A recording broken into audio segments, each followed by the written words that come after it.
Ilanabati ang biro ni Senator Rodante Marcoleta kay Senator Jinggoy Estrada sa Senate hearing na safe na siya sa maanumalyang flood control projects. Si Estrada kasi nadawit ang pangalan ngayon sa ginawang pagdinig sa Kamara. Damay rin si Senador Joel Villanueva. Para bigyan ng mukha ang balita, may live report mula sa Batasang Pambansa, si Mobile Journal Arles de los Santos. Arles, anong update dyan?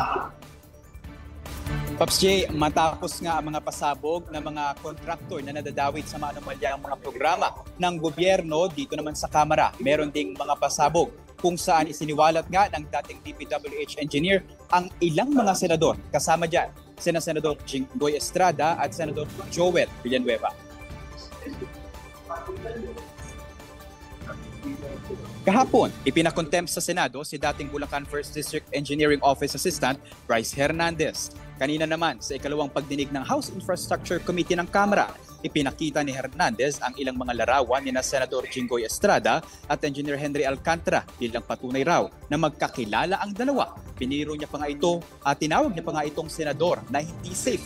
Sinundan niya ng litrato ng bulto-bultong perang nakahilera sa isang mesa na ready for delivery na umano sa mga proponent ng mga proyekto. Sa Estrada, nagbabaraw ng 355 million pesos sa ilang mga proyekto sa Bulacan kung saan 30% ang kanyang SOP. Mga driver pa raw mismo ng DPWH sa Bulacan ang nag-deliver nito sa kausap nila. Nautos din ni dating District Engineer Henry Alcantara. Samantala, si Senador Joel Villanueva ay naglabas umano ng 600 million pesos na may 30% din na SOP at i-deliver pa mismo ito sa kanilang bahay nga sa Bukawi, Bulacan. Ipinakita rin ni JP Mendoza at Engineer Bryce Hernandez ang larawan ng umano'y pag-usap ni na Engineer Henry Alcantara at Senador Joel Villanueva kung saan sinasabing humihiling ng proyekto ang senador. Dumala rin sa pagdinig ang contractor na si Pacifico Kernel Diskaya na una nang nag-name drop ng mga opisyal daw na kumikbak sa government projects. Aminado siya, natatakot daw siyang makulong matapos itong isiwalat. Narito ang bahagi ng kanyang pahayag sa pagdinig.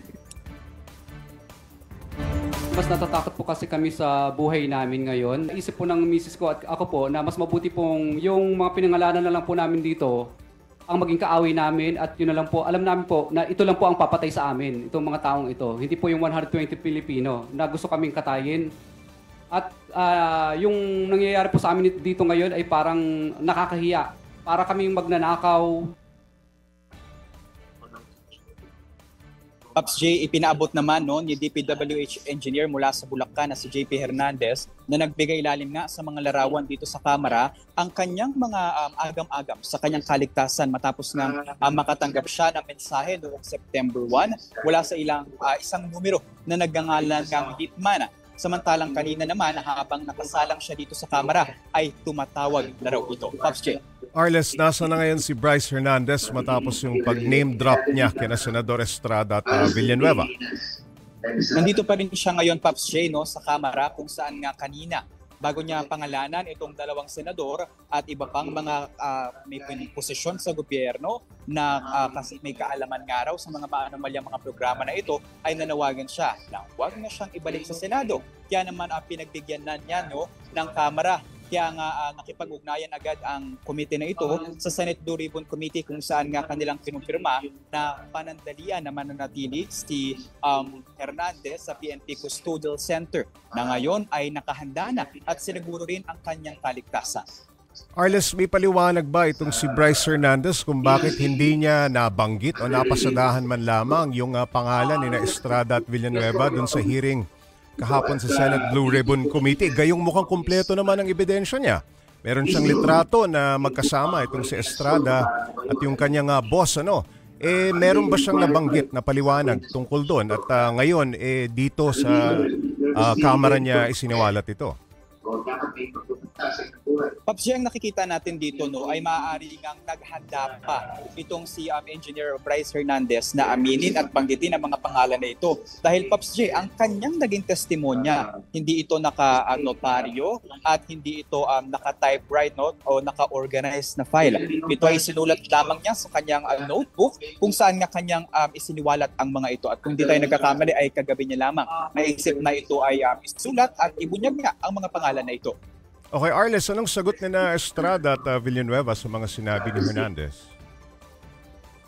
So far, Pops J, ay parehas no, na idininay nga nila Senador Jinggoy Estrada at Senador Joel Villanueva ang mga alegasyon na ito. Ayon nga kay Senador Jinggoy Estrada ay magpa-file daw siya ng case dahil talagang wala raw siyang kinalaman sa kahit ano na mga binanggit nitong ni Hernandez at hindi niya rin daw ito kilala. Arles, si dating DPWH Engineer Henry Alcantara na umano'y nakatransaksyon ni na Estrada at Villanueva, kinumpirma niya ba ang mga sinabi ni Hernandez? So far, Pops J, no, kanya actually itong idininay at sinabi niya na itong mga picture daw no, na kumakalat no, o nakita rito rather, yung una daw no, na conversation nila ni Senator Joel Villanueva, ito daw ay patungkol sa mga multi-purpose buildings na hinihingi o inire-request daw nito ni Senator Joel Villanueva. Samantalang yung mga pera naman daw ay pambayad sana sa mga proponent o sa mga contractor mismo ng mga projects ng gobyerno. Kaya naman pati siya ay itinanggi ang mga paratang na ito. Arles, sina Senador Estrada at Villanueva, plano ba silang ipatawag sa pagdinig ng Kamara? Sa ngayon, Pops J, ay hindi pa natin nakukumpirma no, kung ipapatawag nga sila ng Kamara. Pero ang isa sa mga maaaring makita natin sa susunod na pagdinig ng Tri-Committee ay ito ngang si Senator Grace Poe, no, ang dating senador na noong 19th Congress, ang chairperson ng Committee on Finance ng Senado. Pero matatandaan natin, Pops J, na ilang mga tao ang inaasahan pa natin, no? Kasama nga dyan si Senator, Mayor Benjamin Magalong ng Baguio City. Arles, yung sinasabing nananakot sa buhay ni Engineer JP Mendoza, may nabanggit ba siya kung sino ang hinala niyang may pakana niya? So far, Pops J, ay wala naman siyang kinumpirma o pinangalanan. Talagang mas namumutawi ang kanyang pangamba para sa kanyang kaligtasan. Lalo pa na nung kahapon daw na nasa Senado siya ay talagang meron siyang takot na nararamdaman. Kaya ang kanyang pakiusap talaga kanina ay kung maaari ay huwag na siyang ibalik sa Senado. Arles, itong contractor na si Curly Discaya naman, marami siyang pinangalanan sa Senate hearing. Pero dito sa Kamara parang tikom na siya. Hinagulat din natin yan, Pops J, no? Kasi kahapon ay naging matapang nga ang kanyang pagbubunyag at pag-uugnay ng ilang mga mambabatas na meron daw kinalaman sa mga maanumalyang flood control projects, pati na rin sa budget nito. No? Pero kanina sa kanyang opening statement ay talagang matapang din niya na itinanggi na meron siyang direct na interaction or communication kanina House Speaker Martin Romualdez maging kay dating House Chairperson Appropriations na si Zaldico. Ayon sa kanya ay maaaring ginagamit lamang ang ang pangalan ng dalawang ito na talagang isa sa mga pinakamatataas na mga miyembro ng nakaraang Kongreso.